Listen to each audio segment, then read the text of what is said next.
Readers Entertainment Radio presents Booklights with your host, author Lisa Kessler. Booklights, where we're shining a light on good books. Hello, everyone. It's Monday. Can you believe it's the last Monday of January in 2020? How can that be? The month has flown by. Anyway, I'm Lisa Kessler. I'm your host. Thanks so much for listening. And I'm so excited you're here today because today we have New York Times best-selling author Katee Robert, who I love. And she and I actually both got our start at the same publisher. And so I've always admired her trajectory and how she's going with all her books. Now she's got a Wicked Villains series with Disney villains doing very naughty things. And so, of course, being a Disney fanatic, that's right up my alley. So I'm so excited she agreed to come on today. And if you have not read Katee yet, you are in for a treat, and I'll read her bio here so you can get to know her a little. Katee Robert is a New York Times and USA Today best-selling author of contemporary romance and romantic suspense. Entertainment Weekly calls her writing unspeakably hot. Her books have sold over 1 million copies. She lives in the Pacific Northwest with her husband, children, a cat who thinks he's a dog, and 2 Great Danes who think they're lap puppies. You can find out more at her website, and I did put a link to her website right there on the Blog Talk site. So if you are listening live right now, you can click right there and see what she's up to. When you see her writing schedule and the books that are coming, oh my gosh, she's very busy. So without any further ado, are you there, Katee? I am. Thank you so much for having me. Yeah, thanks so much for being here. I'm excited. And you're a West Coaster like me, right? Yes. I'm up in Washington State. Is it cold there right now? Not as cold as it should be. We have snow on the ground, but it's raining. It's very confused weather right now. It doesn't know what to do. Yes, exactly. It's been a very strange winter so far. Well, I'm super excited because I've been watching the tweets about Learn My Lesson. That's coming out very soon, right, with Hook and Tinkerbell? Yes. Hook and Tinkerbell is I know the titles of my own books, I promise. It's A Worthy Opponent is the one that will be out very, very soon. Oh, okay. I have them backwards. A Worthy Opponent is Hook and Tink, and Learn My Lesson is the one that's already out, right? Yes, that's correct. That one's Jasmine, right? No. Learn My Lesson is so mixed up. It's totally okay. Katie's and Meg. Yes, and Desperate Measures is Jasmine and Jafar. There we go. Okay. So they can read Learn My Lesson right now, right? Yes, the first 2 books are out and available across all platforms. And can you tell people who haven't heard about them or seen the tweets, can you tell them about the books? Why should they go grab them right now? So like many people out there, I feel, I, as a child and beyond, had a lot of complicated feelings about villains in fairy tales and like the Disney movies and all those stories we grow up with.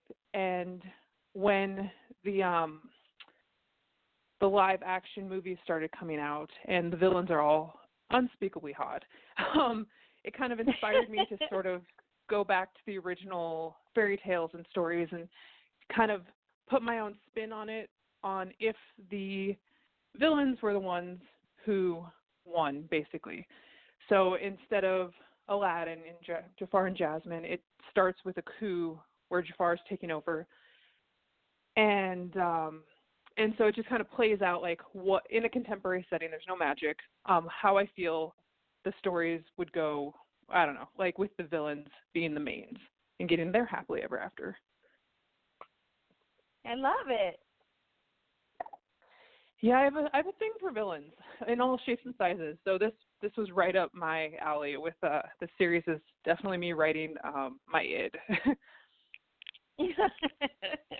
Yes, I have always been all about the villains because really they drive the train, especially in fairy tales, because the hero and heroine in fairy tales rarely have, they always have something in common, all this kind of stuff, but the villain is like driving the train of the plot and the story, and so I've always been they're always smarter, And so I'm really excited to see your take on the villains getting their happily ever after. Yeah, I've seen, I don't know if it's a play or a story where there's like the Prince Charmings just sort of are completely interchangeable to the point where they actually change places. And that's kind of how I feel about Prince Charming in general, is that he's a very one-note character in all these fairy tales. And like you said, the villains are much more complicated and have much more personality, and so it was really fun to take that and like run with it. And do you give your villains in your world, do you give them a backstory? Because often we never get the backstory. They just want to be the fairest of them all. I mean, what do you give them a reason why they're like that? Yes, I mean, Jafar is Jafar. I feel like he's just, he loves power, and that's what he's chasing down. With Hades specifically, there's a lot going on there that got him to the place where he is at the beginning of the book, and how the book plays out. And it's kind of the same with Hook. Like, Hook has reasons for being the way he is. And, I mean, I think Hook is the most sympathetic of, well, heroes in general, villains in general. I mean, who can watch Peter Pan and not feel a little bad for Captain Hook? Like, he's stuck on this island with all these kids. So yeah, they definitely have their own histories and like motivations, and I was inspired by the original character types, but I definitely diverted from the original content to quite a degree. And for Hook, I have to ask, was it in your head? Was it the Hook from Once Upon a Time? My Hook is like, I'm gonna forget his name. I happened across this model on Instagram, and he's, I think, like Swedish and Indian, maybe. I cannot quite remember, but he's just got this beautiful head of dark hair, and he's just gorgeous, and he kind of looks like a roguish pirate, and he's kind of was the jumping off point for me for Hook. I mean, I guess character-wise, he's probably closer to like the Once Upon a Time Hook, but he's a lot more. But looks-wise, he looks like that other guy for you. Yes. Okay. Yes, exactly. Because that's my other guilty pleasure is, oh my God, I have Hook from Once Upon a Time. Oh. That was my guy. I think there's an episode where him and Tinkerbell have like a lot of screen time together. And actually, you know who I wanted them to run with him was the Little Mermaid, Ariel. Because there's that episode where she's like innocent and he's so jaded, and I'm like, oh, this would work so well. But they did not, and I was disappointed. No, he was with the Savior the whole time. Yes. So I know a lot of people have read all your hot contemporaries and all that, but you actually also write sci-fi, right? Do you still? I did. The books are no longer in print because it was an unfinished series, and it just was one of those series that just never quite found its audience. And so when I got rights back, I took it down because there is some stuff in there that, I mean, I'll be perfectly honest, did not age particularly well in the last like 7 or 8 years. So gotcha. I may rewrite and put them up at some point, but it's very, very, very far down at the priority list at this point.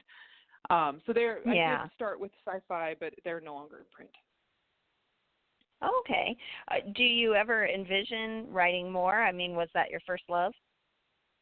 On my bucket list right now is actually paranormal. or Yay! fantasy. Like I haven't quite decided where to land on that, but I really want to write swan shifters, which sounds super bonkers, but swans are scary, and I feel like I know that swan shifter books exist, but I have not found any that quite match my vision of what they would look like. And so I really want to write swan shifters. Someday I will. You know, my dad brought home a goose one time, and that was the most terrifying animal I have ever been. It was a horrible pet. Oh, my gosh. They're so frightening. They're very strong, and they're very mean, and they're super territorial. And just, you know, I feel like the big birds don't get enough credit as being like predators. Right. Yeah, that's well, and that's been my obsession lately. And they're almost like some hybrid scary thing out of a nightmare, because this goose would, I mean, they like have a snake neck and they hiss, and he would wave his neck around like, I can't go outside of the house. It was awful.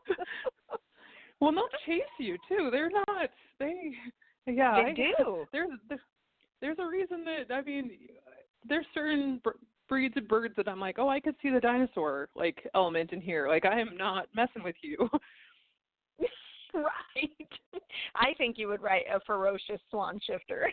Just saying. Yeah. I just, you know, they're super beautiful and super extra and super scary, and I think it would be a really fun dynamic to write.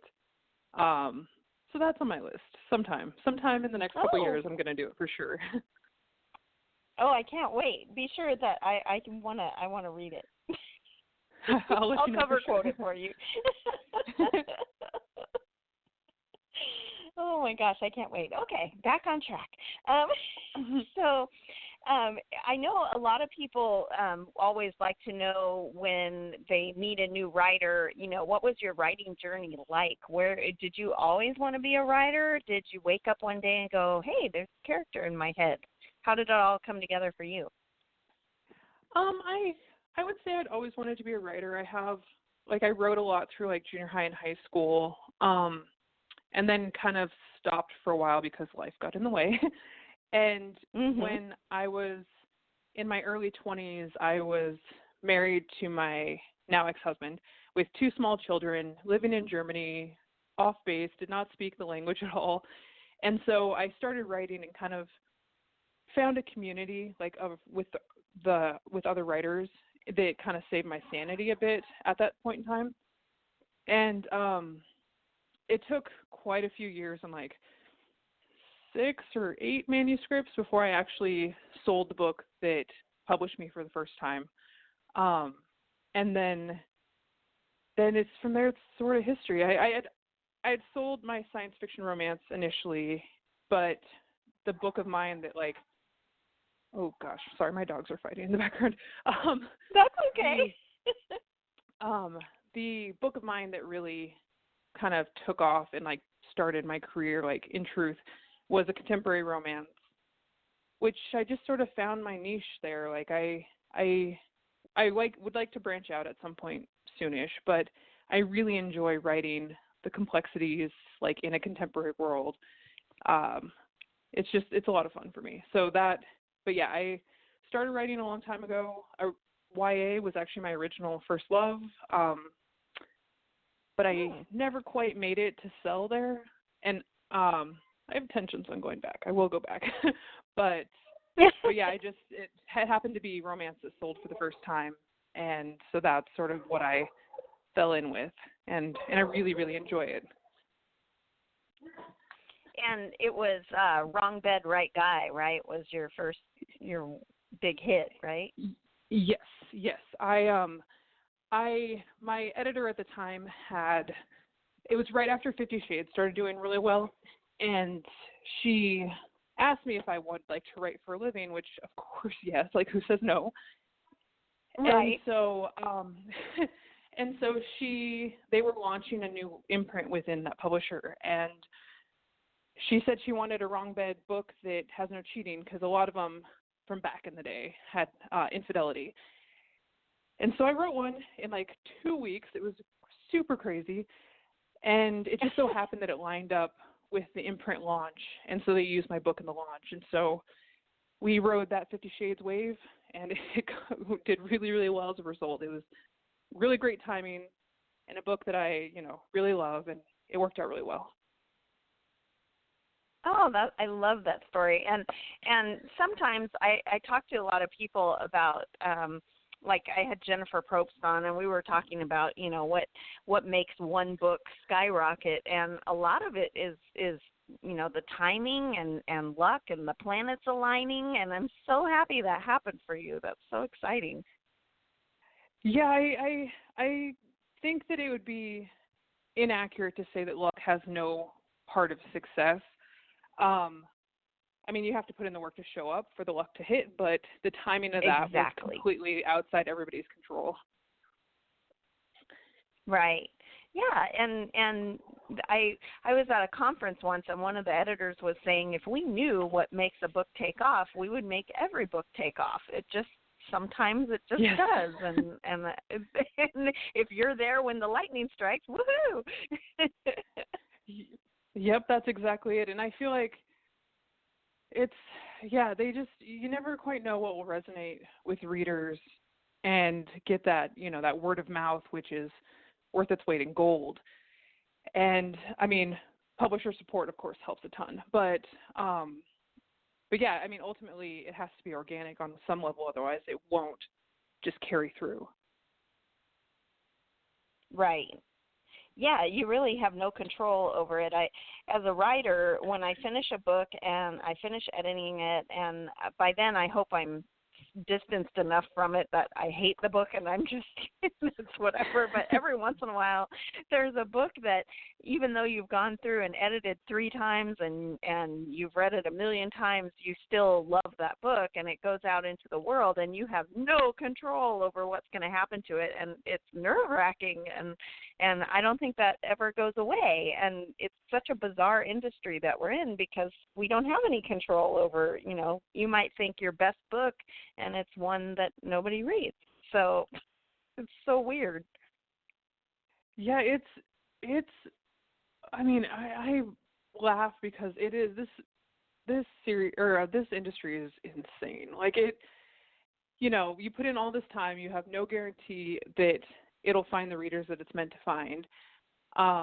Or that I've tried to make my peace with my book as I release. It's no longer my book because now it's open to interpretation, and like every reader brings their personal experience to it and timing. And I mean, there's just trying to get a certain outcome is a recipe for just beating your head against the wall because, like you said, we have absolutely no control in the grand scheme of things. So I just I try to carve out like my little section of the industry that I write a very specific kind of book these days, and the people that like it super like it, and the people that dislike it really dislike it, and it's kind of but I'd rather it be there than everybody be like, it's okay. I feel like if it's inciting strong emotions, then I'm doing something right, even if it's inciting negative strong emotions. Right. Severe hate, loathe. Yes. So who was the first author to encourage you? Like, you were writing these books and you found your community, but did you have an author you looked up to that you sent an email and they encouraged you to keep going? I mean, that's always huge. Did you have somebody, a mentor kind of thing, who encouraged you to keep going? Not necessarily, but I would say that one, I think key moment in my journey, pre-publication, was, I think it was Dakota Cassidy. Oh, geez. It was an author who wrote urban fantasy back in, mid to late 2000s. I'm not sure what they're doing now, but they had put up a blog post that was helping people find beta readers, and so I had posted a comment in there, and I ended up finding 3 beta readers that two of them I'm still in contact with today. But those three women were like a huge part of like encouraging me and keeping me going and, you know, helping me become a better writer before I ever sold a book. And I love that. And 2 out of 3 of them are published now too, so it's really cool to see. oh my gosh, that is super cool. And do you still use beta readers? You have like 1 million books out. Do you still have beta readers who read for you? I have a couple, 2 or 3 people that I send my books to early. I specifically with the Wicked Villains because it does handle BDSM and some of the BDSM is a little intense. I have a friend who used to be a dominatrix actually, so she reads my stuff before it's published just to ensure that there's nothing that I don't like misstep anywhere in there. And she's right. really helpful for questions on like this person's tied up and they use their safe word. How do I get them out of this in a way that like is the most timely manner in like how would this work? So that is super helpful. But I usually my timeline's pretty tight, so I don't have a ton of beta readers at this point. Right. And I was looking when I was poking around your website, and you have 1 million series of books, and how many books do you have out now?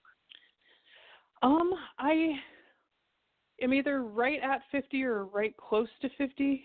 That's amazing. I know I'm close. There was a couple years there where it was just I wrote a lot of category romance in a very short period of time. And thankfully it paved the way for me to do this for a living, so I don't have to balance writing with a day job. So I'm able to have a slightly higher output as a result. So that makes it easier right. to have, you know, quite a few releases. Right. Do you have like a special system to keep yourself on track? Do you just use Excel spreadsheets or how do you keep yourself going? I have spreadsheets and I have found that I do really well with like strategizing my schedule out, and then I book my editors pretty early on, so that keeps me accountable as well. But I've been doing this long enough that I have a really good system for like I write in the morning and I can usually get my word count in before noon, and then I save my admin stuff for the afternoon when I'm less like coherent. And so I have a really good system, and I write most every day just because that works for me. And I mean, I could say I wrote 600,000 words last year, which is a ridiculous amount, but it really averages out to like not even 2,000 words a day. So it's just, you know, the little drops fills the bucket. Yeah, that's really cool. And when you are busy writing, people are always curious, do you know what you're going to write ahead of time, or are you a pantser? Do you just sit at the computer and go, what's going to happen next? I usually have some idea of like the major turning points in my book before I go in, and I also do a little bit of character work beforehand, just so like what's their history, what is their astrology sign, because that kind of helps form the character, and like how do they react to anger or sadness or criticism. And so having that framework helps me kind of, my characters ended up pretty fleshed out as a result, so I have to do less rewriting as a result. But I definitely don't plot intensely, because every time I try, I throw out my synopsis like 60 to 70% of the way through and just rewrite something completely different at the end. Right. So I stop trying. Yeah. Yeah, I can't plot either, because then it turns into a term paper. Apparently for me, part of what makes me get to the keyboard is that I want to know what's going to happen next. If I already know, it becomes, homework assignment. I don't know. My brain, I just can't. If I know too much, I lose all my impulsion to move forward. That makes sense to me. I took a class last year with Becca Syme. It's the Write Better Faster class, and She has a really amazing way of looking at it, in that we all have different strengths and different, strengths essentially. And so because of your unique combination of strengths, what works for some people won't work for you. And so realizing that synopsis actually constrains me, and it prevents me from thinking strategically and figuring out a better way forward. And so it's been so freeing to be like, I don't have to do this anymore. Like, I don't even have to feel guilty about it, because yeah. Well, and there's so many books out there about how to plot and how to outline and goal, motivation, conflict, and all this stuff. And after a while, you start feeling like, man, I'm doing this wrong, but this is the only way I can do it. So it's nice to let go of that. Oh, yeah. When I'm a big fan of, or I have, the last year's been a year of journey for me, but just like leaning into the things that I am strong with and I'm passionate about, and just not trying to do it quote unquote right, because what's right for one person isn't right for me. And so figuring out what's right for me and then just doing that, and not getting distracted by all the other options. Right. And I know for me, I've never thought of doing my character's horoscope, but I always pull cards for them, past, present, and future, like tarot cards. It just helps me get a grip on where they may have been in the past and what's happening when my book opens, and then where we might be at the end. And they always seem to be right. It makes things go, and I love hearing little things like that from other writers too, because everybody's so different, and it's a great way to I've never thought about horoscopes, but maybe I'll give that a try. I think that's cool. Yeah, I do horoscopes and Harry Potter houses, which is weird, I guess, but the combination of the two really helps inform a lot of the little nitty-gritty personality things, and just and even if it's not a conscious, like, oh, they're a Gryffindor, so they'll do this. It's more of like, it's just in the back of my head, and so my subconscious does the work for me. I love that. So which house is Hook in? Hook is, let's see, what is it? Hook's a Gryffindor, and Tink is Slytherin. Oh, I see. I would have thought it would be flip-flop. I like that. Yeah, he's just got that extra personality, and like definitely a charge in ahead of time and not think too hard about it until after the fact. And she's very much the ambitious overthinker, and she's not always able to make decisions without emotions, but she definitely tries. Yeah, and Tink, of all of the Peter Pan characters, she's like, the most moody. She's always the one that's angry or super happy, or, she's probably the bipolar fairy tale person, right? Yes. Yeah, she's definitely got an attitude, and I definitely was inspired by that in a big way, just because she's one of the few like non-villain lady characters that is not everything that's good and kind and sweet. Like, she's kind of a jerk most of that, like her story. And so being able to write that in a way that she doesn't make her less a jerk but a little more understandable was really fun for me. Yeah, and I think that she is one of the more complicated characters in a fairy tale, because she's both good and bad.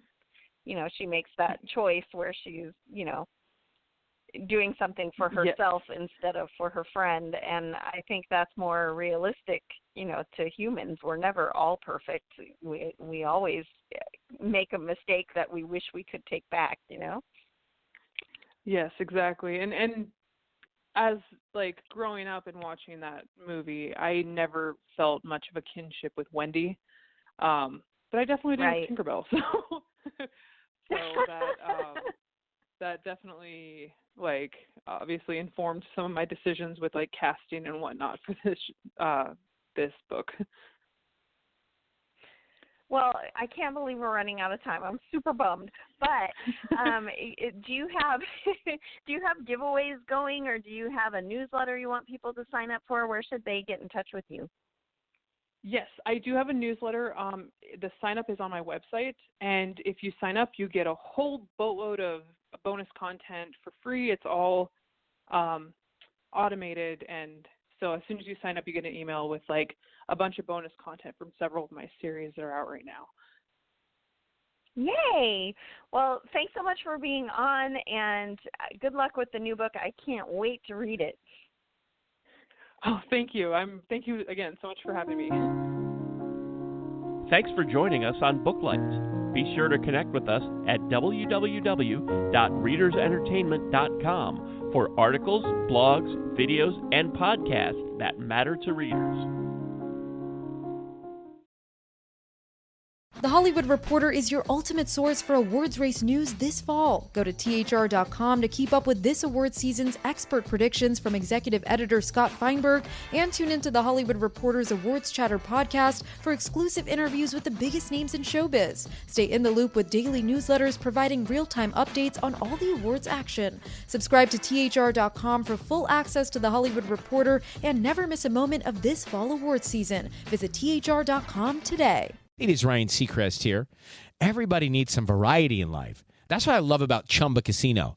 They know how to keep things fresh and exciting. All their games are free to play, like spin slots, bingo, and solitaire. You can claim free daily login bonuses, too. And they release new games every week. So spice things up with ChumbaCasino.com now for your chance to redeem some serious prizes. Sponsored by Chumba Casino. No purchase necessary. VGW Group. Void where prohibited by law. 18 plus terms and conditions apply.